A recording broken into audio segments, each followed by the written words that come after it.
મારું નામ વસુમતી રમેશચંદ્ર જાની. મેં છેલ્લા 40 વર્ષથી સ્કૂલમાં કામ કર્યું.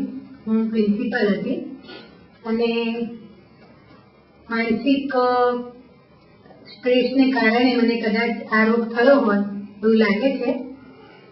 હું સતત કામ કરતી 40 વર્ષ સુધી. નવેમ્બર 5માં મારો આ રોગ ડિટેક્ટ થયો. મને શરૂઆતમાં ખ્યાલ નહોતો આવતો. ધીમે ધીમે થોડો વધતા અમે અમદાવાદના બેસ્ટ ન્યુરોલોજીસ્ટ સુધીર સાહેબને બતાવી, પછી ચંદ્રભાઈને બતાવી અને એલોપેથીની ઘણી બધી દવાઓ કરી. એલોપેથીની દવાઓથી મગજ શાંત રહેતું, પરંતુ ઊંઘ બહુ જ આવતી. આ દિવસનો પોણા ભાગનો સમય ઊંઘવામાં જ જતો હતો. દરમિયાન હું અમેરિકા ગઈ.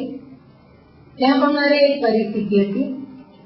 પછી અમે અમેરિકાથી આવ્યા પછી મારા મિસ્ટરે મુકેશભાઈનું નામ જાણ્યું અને અમે મુકેશભાઈની દવા શરૂ કરી છે. મને શરૂઆત વધારે પ્રમાણમાં હોવાના કારણે મને 6 મહિના સુધી કંઈ બહુ અસર થઈ નહોતી, પણ આમ કરતાં ધીમે ધીમે અત્યારે મને લગભગ 80% જેટલો ફાયદો થયો છે. અત્યારે જે કોઈ જોવે એને એમ જ લાગે છે કે તમને મટી ગયું છે. એમની દવામાં થોડુંક ખાવા પીવામાં અને બધામાં પરેજી છે, જે વ્યવસ્થિત જો પાળવામાં આવે છે તો એની બહુ સરસ અસર થાય છે.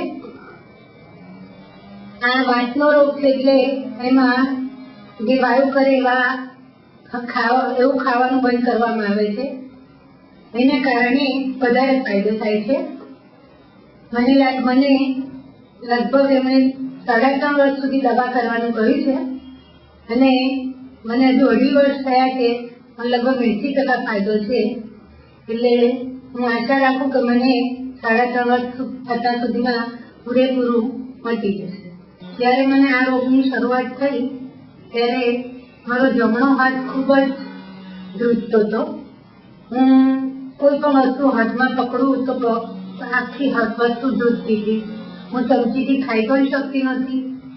મારા જે ચેકો બધા હોય એની ઉપર હું સાઇન કરું તો મારા ચેકો બધા બેંકમાંથી બાઉન્સ થતા હતા અને મને કોઈ પણ દૂરથી જોવે તો બી એ મને તરત પૂછતા કે આ તમારા હાથને શું થયું છે.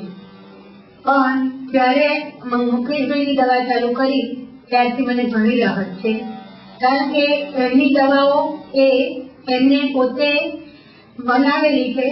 એમને પોતાની ઉગાડી પોતાના ખેતરોમાં એને ઉગાડી અને બનાવેલી છે અને પોતાને ત્યાં ઘરે માણસો રાખીને બનાવે છે અને એના કારણે એ ઘણી અસરકારક છે.